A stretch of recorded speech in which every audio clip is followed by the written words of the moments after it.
Hey guys, what is up? It is me, Pagey, here once again with another video on just the Arrowverse and DCTV in general. And welcome to 2022. I won't be your host for this year, as I think that would just have everyone going off the rails pretty damn quickly. But I will be the host for this video, and in this video we are going to be going over a well, not all you can eat type of thing, but like a buffet, like a solid selection of things from across the Arrowverse, which, as you can tell from the title, involves ya boy, John Diggle, as well as some mini crossover stuff potentially happening early on into the upcoming second season of Superman and Lois. But of course, throughout the video, be sure to let me know your general thoughts, opinions, predictions, theories, everything like that in the comments section down below about the stuff we go over. I'm always curious to read it. And yeah, I'm still interested. And of course, if you're going to enjoy the video and you're looking forward to some of the stuff or all the stuff that we go over in this video, it would be awesome if you could drop a like on it to show support. So the first thing to go over is probably what is the first thing in the title. I'd be surprised if it isn't.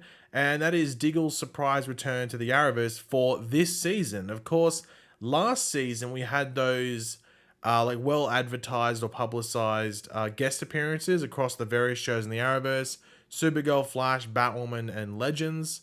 Those some were more like cameos rather than guest roles, with him really only playing into the stories of the Flash and Supergirl properly. And if you had to choose out of Flash and Supergirl which one he was most relevant to, it was the Flash. Like the Flash, it actually felt like it progressed his story, while Supergirl was like, you know, a bit of each, like half-half. But it was revealed a couple of days ago via the synopsis or description for episode 9 of Batwoman season 3, yes, Batwoman, that Diggle will be returning again this season, which does open up the door for other surprise appearances potentially this season, maybe. But in regards to that Batwoman appearance, what's going on there?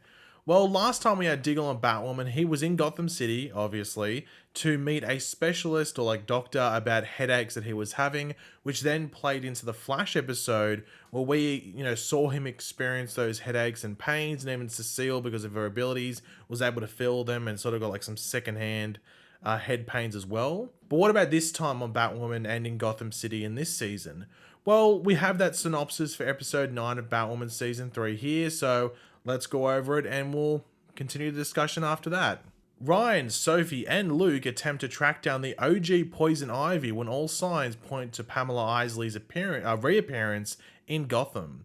At the same time, Mary feels drawn by a powerful force, and Alice suddenly feels very protective of her stepsister. Meanwhile, Jada hasn't given up on rehabilitating Marquise and seeks the help of an old friend. Now, of course, if you don't watch Batwoman, that probably just sounded like gibberish, like I was going, Sapu Barbie, or something like that. But of course, Diggle actually isn't named specifically in the synopsis. You might be going like, what the hell? But he is credited, in the bits after that synopsis. It says guest appearance by David Ramsey, who of course plays John Diggle. But even in the synopsis, it is suggested that he is the old friend that's referred there. Like it's, it says, and seeks the help of an old friend. I mean, come on, like it should be Diggle. You'd have to think.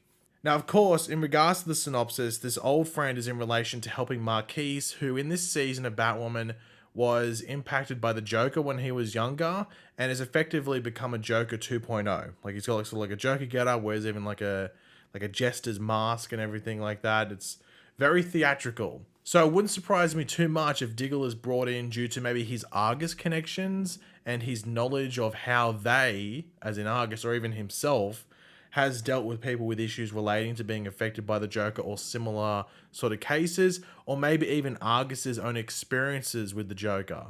We don't know what the Joker did in the Arrowverse in the past. We don't know if he went outside of Gotham and fiddled around and everything, and Argus had to get involved, or like allies of or accomplices of the Joker did some stuff that Argus had to deal with. We don't know. This episode could explain that.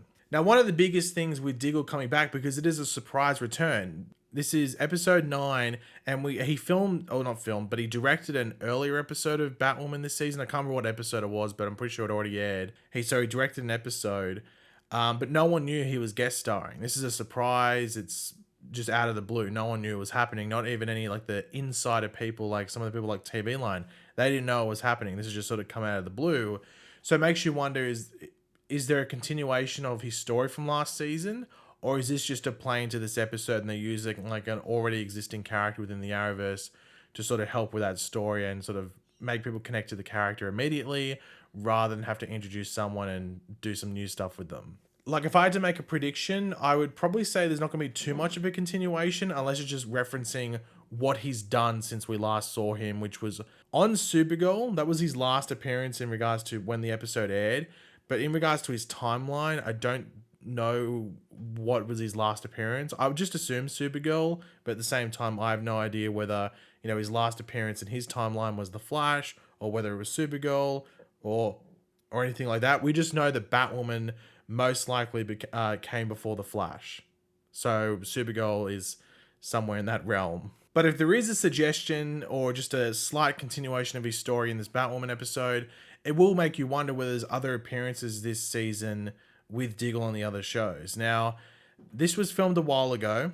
This was episode 9. Batwoman finished their season before Christmas. So they were done before the Christmas break. So I would say episode 9 was probably done about 2 months ago or something, maybe a month and a half ago at the very least, but I'd say roughly about 2 months ago. So it was done then, and not too sure what episode The Flash would have been doing at that point. But we're only finding out about him being in this episode now. So it's a very, very possible, not saying it's likely, but it is possible that he does appear in maybe Flash or Superman and Lois again this season. I would say Flash is probably one of the more likely ones because Diggle has guest starred in a lot of episodes of The Flash. I think he's the most recurring guest star from someone else on another show. I think he is.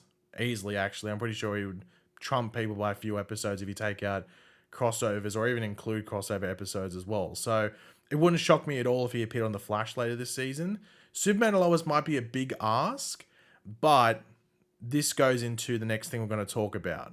And that is that apparently there is an Arrowverse cameo in episode 2 of Superman and Lois this season. Now, the thing that makes me lead from the Diggle stuff from Batwoman to potentially other shows, then to Superman and Lois, is that episode 2 is actually the episode that is directed by David Ramsey, who plays Diggle.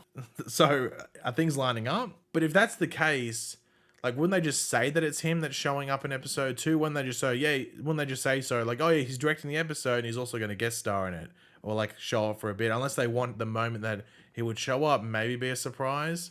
But then again, I don't know if it'd be a ridiculous surprise if it's him saying that he's directing. I'm not too sure. Like, there were rumors towards the beginning of the filming for the shows this season that Grant Gustin was in line to show up in Superman and Lois as obviously the Flash.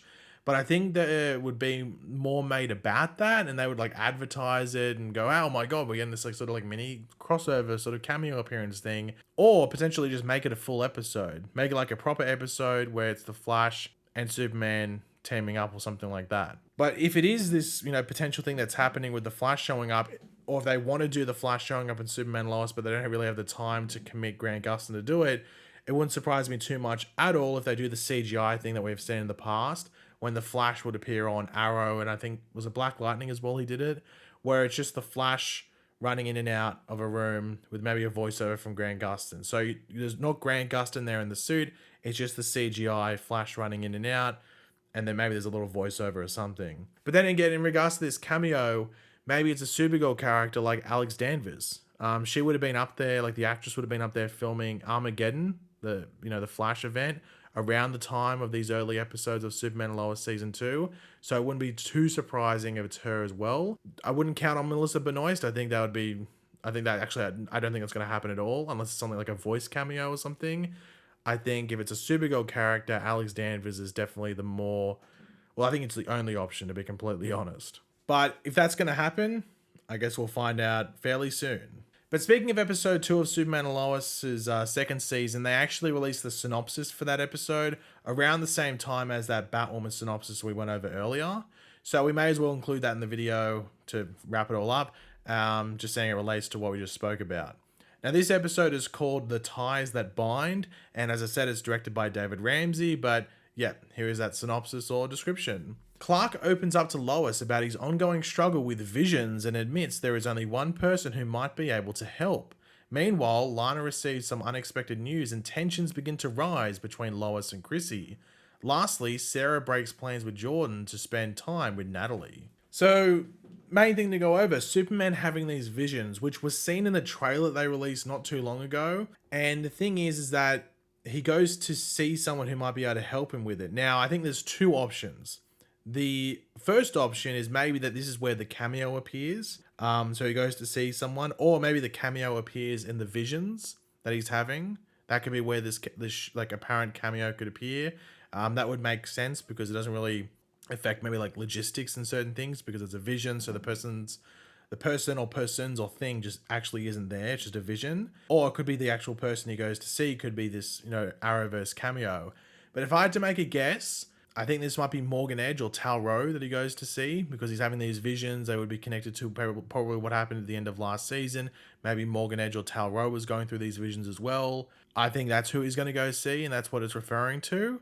But yeah, it could be that, or it could be that this is where the cameo shows up. But if I had to put money on it, I would say he's probably going to Morgan Edge. But yeah, Superman and Lois is only a week and a half away. It's back on, I think, the January 11th, I think it is, or 10th or 11th or something like that. Whatever it is, it's the Tuesday, not this Tuesday, the Tuesday after. So not too long until it's back. I'm excited to watch it. Can't wait to see how they, continue on from the really strong first season that they had. And I'm excited to see where the story goes. But yeah, guys, thanks for watching. Hopefully you enjoyed the video. If you did, it'd be awesome if you could drop a like on it, show support. Let me know in the comment section down below your various opinions on what we went over and everything like that. And of course, if you are new to the channel, make sure to subscribe, and I will catch you guys later. Goodbye.